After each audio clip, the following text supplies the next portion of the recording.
જય શ્રી કૃષ્ણ. જય હો, મંગલમય હો. ધર્મનું વૃક્ષ વાવનાર સ્વયં વિશ્વની ધરતીમાં ખાતર બનીને દટાઈ ગઈ માં કુંતા. હા, કુંતાનું પૃથ્વી પર અવતરવું જ ગણાય. કુંતાએ પાંચ પાંડવ પુત્રો આપ્યા. કુંતાના જીવનમાં ખરેખર એક આ અદ્ભુત અવતારો હતા.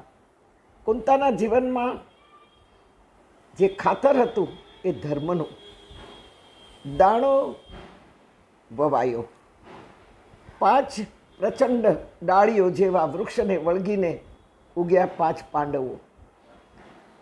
માં કુંતા ખાતર રૂપે દટાઈ ગઈ અને એમાં ડાળીઓ ઉગી ધર્મના બીજથી, અને એ ડાળીઓ પાંડવો.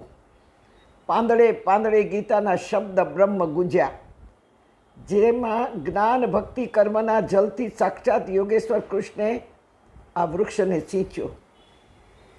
યુધિષ્ઠિર, જેણે જગતને કરાવ્યું વિશ્વરૂપ દર્શન, સત્યનારાયણ દર્શન કરાવ્યું, તો અર્જુને વહાવી ગીતાની રસધારા. અર્જુન પુત્ર અભિમન્યુએ તો ધર્મ વૃક્ષને વળગેલા દુર્યોધન દુશાસન જેવા કીડાને મારવાનો ભગીરથ પ્રયત્ન કર્યો. અર્જુન પુત્ર અભિમન્યુ, હા, અભિમન્યુએ આવા દુષ્ટ કીડાઓને મારવાનો ભગીરથ પ્રયત્ન કર્યો. અભિમન પુત્ર પરીક્ષિતે આપ્યું સનાતન ધર્મની રક્ષા કરે તેવું મહાપુરાણ શ્રીમદ ભાગવત. માં કુંતાના કુંખે જન્મેલા આવા પરાક્રમી પુત્ર અને પૌત્ર જગતમાં ક્યાંય નથી કે જે કુંતાના કુંખે જન્મ્યા. કોઈ જ પરિવાર એવો નથી કે આવા 5 પાંડવમાંથી કે આવા પૌત્રમાંથી એકાદ તો એવો હોય.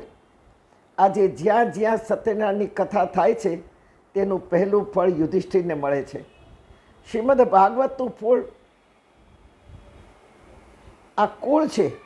ધર્મનું કુળ એટલે ભાગવતનું મૂળ. શ્રીમદ ભાગવતનું ફળ પરીક્ષિતને ભાગે જાય છે, પાંડવોને ભાગે પહેલું જાય છે. પાંડવોનો ઉપકાર છે આ જગતમાં. માં કુંતા જગતને જો ના મળી હોત તો પાંડવ પુત્રો પણ નહીં મળ્યા હોત, અને પાંડવો ન હોત તો શ્રી કૃષ્ણ પણ અવતાર લઈને આવ્યા જ ન હોત. કારણ કે કોઈ પણ જીવ, કોઈ પણ માનવ એને આવો સક્ષમ નહીં લાગ્યો કે ધર્મની પડખે ઊભો રહે, અને એ પણ યોદ્ધો હોય. કૃષ્ણાવતાર જો પાંડવો મળ્યા ન હોત, પાંડવોને કુંતી ના મળી હોત, તો કૃષ્ણાવતાર એળે ગયો હોત. પરીક્ષિત ના મળતી, પાંડવો નહીં મળતી, તો સુખદેવજીને શ્રવણ કરનાર લાયક જીવ બીજો કોણ મળતે? પાયામાં મા કુંતા છે. મારું ચાલે તો હું મા કુંતાનું ભવ્ય મંદિર બંધાવું. મારા દિલો દિમાગમાં કુંતાનું સ્થાન દેવીથી એક તસું પણ ઓછું નથી.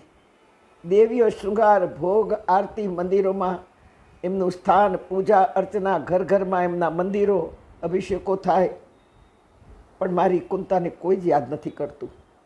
માં કુંતા તે શ્રીમુખના વહેલી ગીતા છે. સાક્ષાત ગીતા કોઈ હોય તો માં કુંતા છે.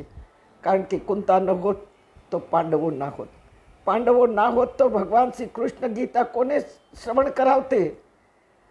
અરે, પાંડવોને ગીતા શ્રવણ કરવાની જરૂરત જ નથી અર્જુનને.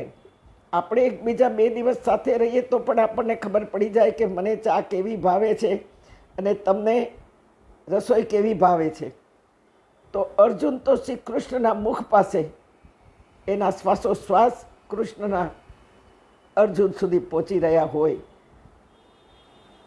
એના ખેસનો પવન અર્જુનને વીંટી વળતો હોય તો ભલા અર્જુનને ગીતા કહેવાની શું જરૂર છે?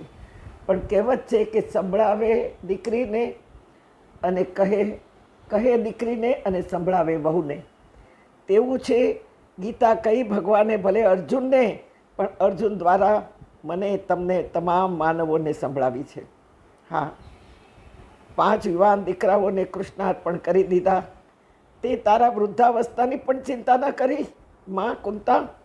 તે એમ ન કહ્યું કે એકાદ દીકરાને મારી વૃદ્ધાવસ્થા માટે રાખીને 4ને લઈ જાઓ. ના ના માં, તને કોટી કોટી કોટી પ્રણામ.